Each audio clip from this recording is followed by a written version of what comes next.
Hello again. My objective for this next few minutes that we have together, and somewhere between 40 and 60 minutes, we'll just see how it goes, is to teach you specifically and exactly how to not waste time, not waste effort, not waste energy, not waste money. My objective is to teach you how to become profitable and efficient in this industry of network marketing, but specifically, of course, and obviously with Agile.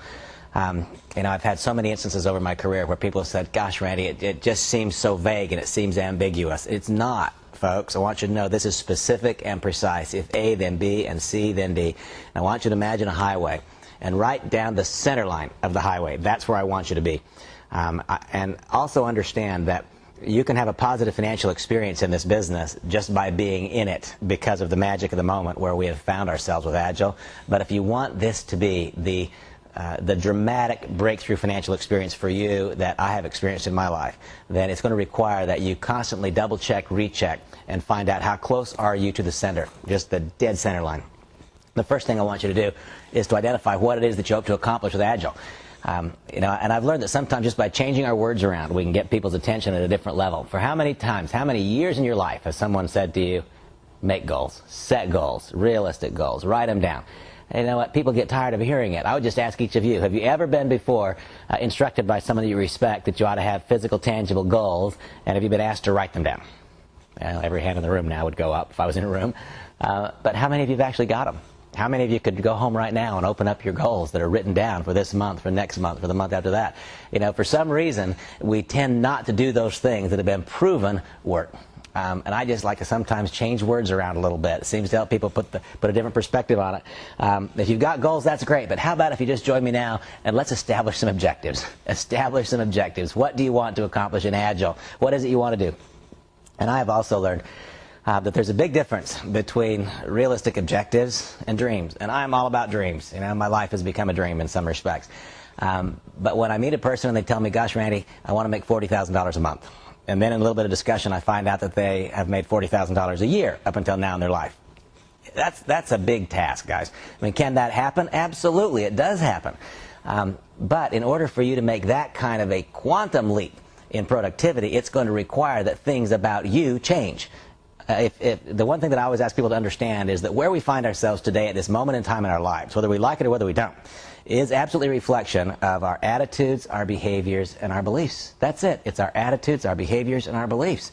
And unless we are willing to change some attitudes, behaviors, and beliefs, then simply throwing those existing attitudes and behaviors and beliefs on top of a newer and better opportunity, yeah, that will create a more positive outcome because of the opportunity itself. But in order for you to have one of these breakthrough experiences, it's going to require some fundamental change. And therefore, because change, just ask yourself this question too as we get started here. Is change easy or is change difficult? What is it? Change for me has always been very difficult. Well, if change is difficult and it's going to require some change in basic attitudes, habits, behaviors, beliefs, then is it reasonable to expect that it will be easy to have a dramatic financial breakthrough in this endeavor? No, that would be a little bit nuts. There is no such thing.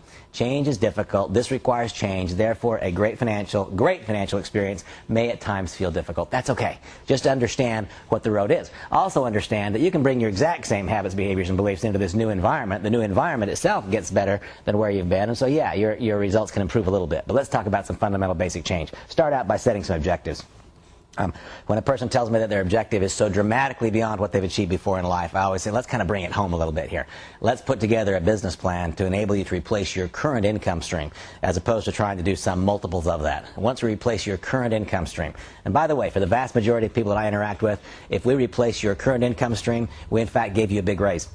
Because if now you're earning the same amount of money, but you're doing it for yourself, not for somebody else, you're working when you want, where you want, with whom you want, if you want, for the same income, that still is a great big raise. And oftentimes the expenses associated with that same income go dramatically down. So let's start out by replacing your current income. What are your objectives? And then decide for yourself, what are you willing to do to accomplish those objectives? Are you willing to make some sacrifices? And just be honest with yourself. If you're not willing to make some sacrifices, fair enough. Call it what it is. You won't be frustrated with yourself as you go along if you're a little bit fair and honest with yourself as you start. So first, establish some objectives. The next thing that I really, really want you to do is gain this discipline. Develop this discipline of scheduling your Agile time. And let's assume for a second that you're an attorney, and in your primary field of endeavor right now is that you practice law. and you've got an important conference scheduled with one of your clients, and in the midst of that, here comes one of your Agile team members who calls on the phone, and your secretary says, gosh, would you like to speak to so-and-so? You're in the midst of an engagement, and your Agile team member calls. What do you think? Will you break out of the engagement to talk to your Agile team member? No, you're going to keep visiting with your client because that's what was scheduled. You have to treat Agile the same way. If you've got 10 hours a week to work with Agile and you're an attorney, and during your 10 hours a week, one of your important client calls, you should treat the Agile time the same way as you treat your other professional time. No, you're not available right now. You're just not available because this is your Agile time.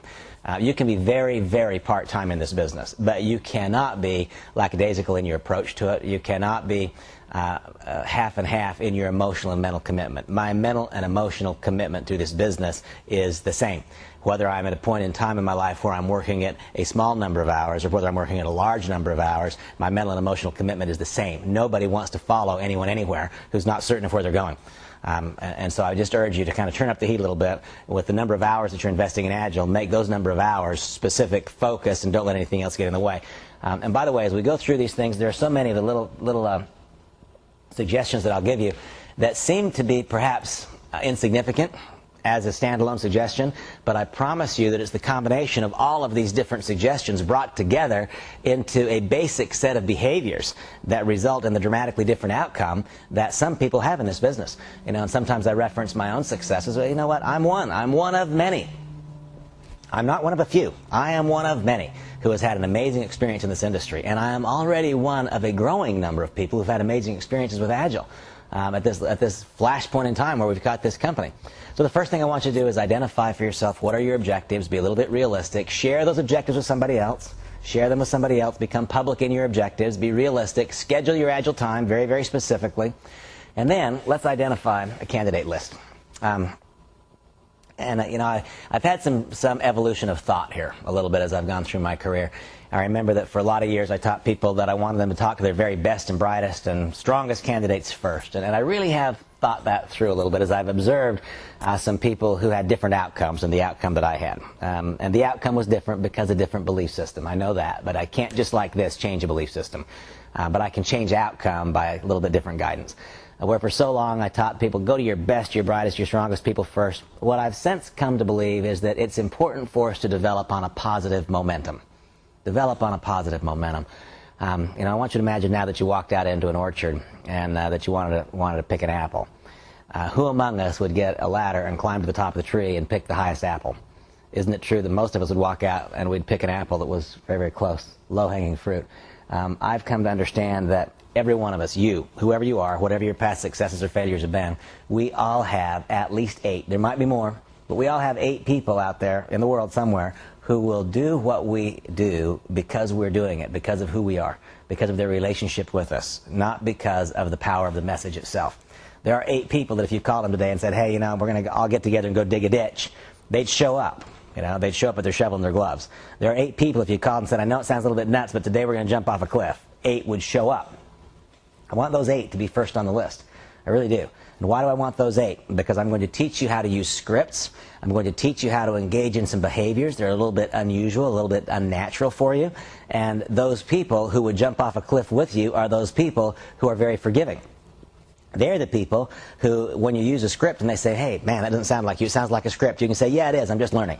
You know, I want you to build upon positive momentum. And this does represent a fairly significant shift in my attitudes and demeanors. Now, we're going to get very, very quickly to the best and the brightest and the strongest people you know. But where for so long, I taught something else that I think was incorrect. I taught, you know, if you pick up the phone and you make a phone call and it's easy, I've long taught that was probably a wasted call. If you pick up the phone, you made a call and your heart went thump, thump, thump, it was hard, that was a good call. I've since considered that thought.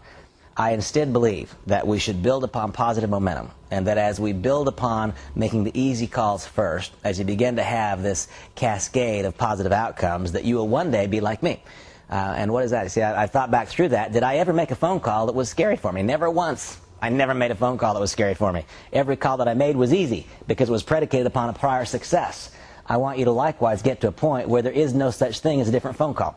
If the moment comes where you share the belief that I have that this is a gift that we're offering to somebody, I'm not I am not imposing upon someone. My gosh, I am granting to them an opportunity to get to a different stage of success in life. A different stage of success, and that just doesn't mean money to me. There's so many different ways to quantify success. I'm talking about different levels of success, higher levels of personal achievement, higher levels of personal growth.